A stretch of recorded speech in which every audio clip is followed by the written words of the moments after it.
Hello, Anya. I have made an analysis of Boris Johnson's speech on the EU referendum, and the speech is held May the 9th and in 2016.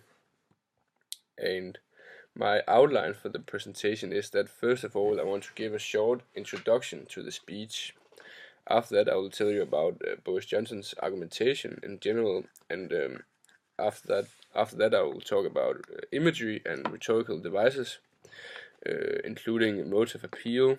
And to sum up in a way, I want to talk about the intention of the speech.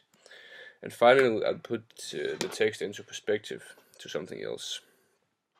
And as mentioned, the speech is given by Boris Johnson, and he was one of the leading politicians under the discussion about Brexit.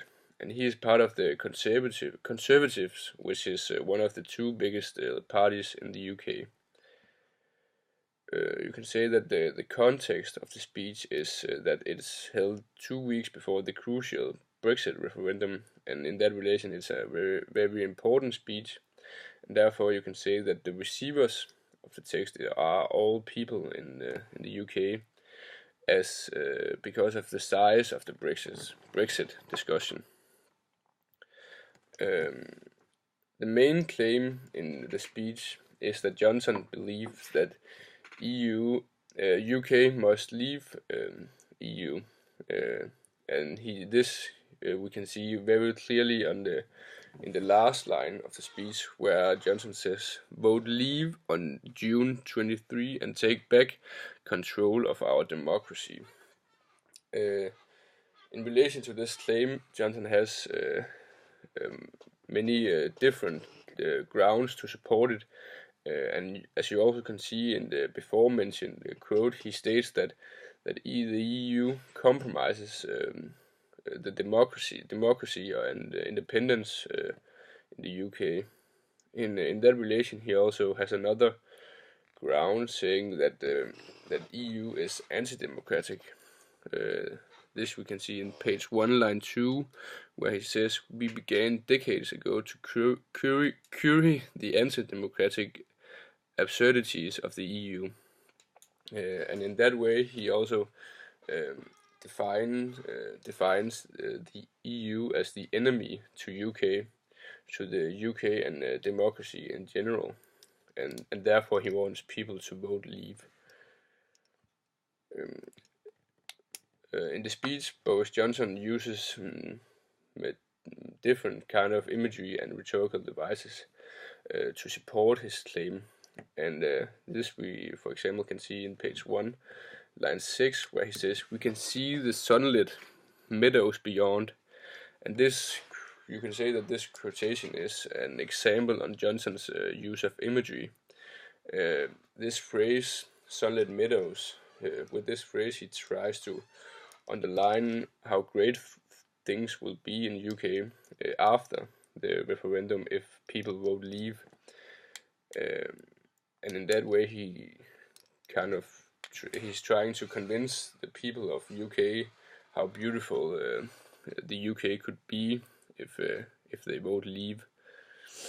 In the same part of the speech, Johnson makes a comparison between the the EU, and the Italian mafia in page 1, line 9 to 10, where he says, "And to keep insisting that the EU is about economics is like saying that the Italian mafia is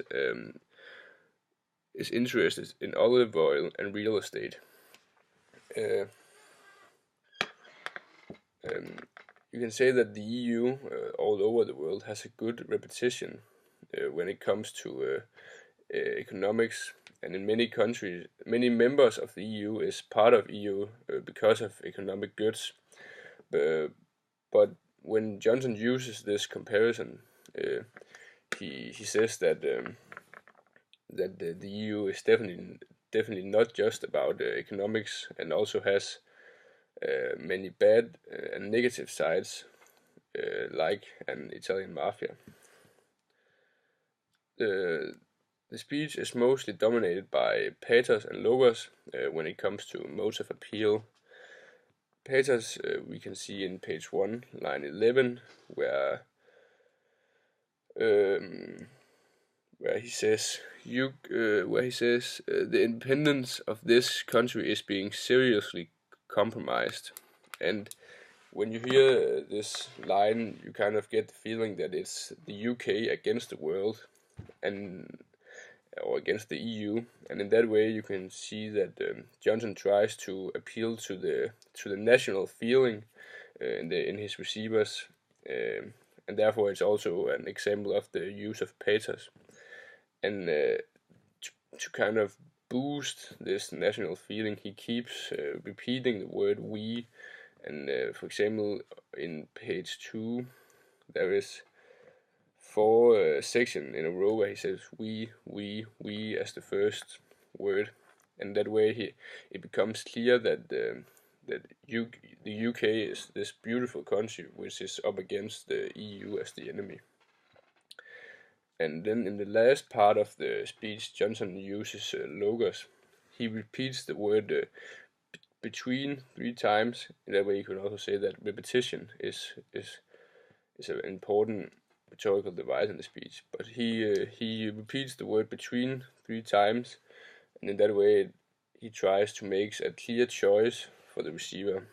And he says on page 4, line 8 to 9, it is between taking back control of our money or giving a further 100 billion pounds to Brazil before the next election. And by making this clear choice, he tries to convince the receivers that it's the choice between giving a lot of money to Brazil or not. And in that way, most people would think that it's logical to keep the money, and therefore it's smart to leave the EU. And in that way, Johnson tries to convince the receivers by using logos. Summing up, you can say that that the intention of the speech is to convince the British people to vote leave in the Brexit referendum. In that relation, you can note that it seems as Boris Johnson succeeded, because as we know, the UK left EU after this speech. And I have chosen to put the text into perspective to Donald Trump's presidential announcement speech held in Trump Towers in New York on June 16th, 2015. And that's because I found that there is a lot of similarities in the rhetorics of Boris Johnson and Donald Trump.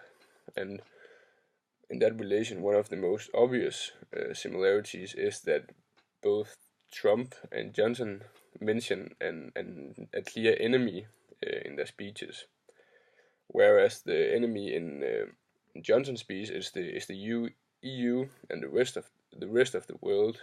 Trump's enemy in his speech is the elite in Washington and former presidents like Obama. And in that relation, they both speak badly about the enemy, trying to win their case and win their elections. And another similarity of their rhetorics is that they both appeals to the national feeling of their receivers, and in that way, pathos becomes a dominating mode of appeal in both of their speeches.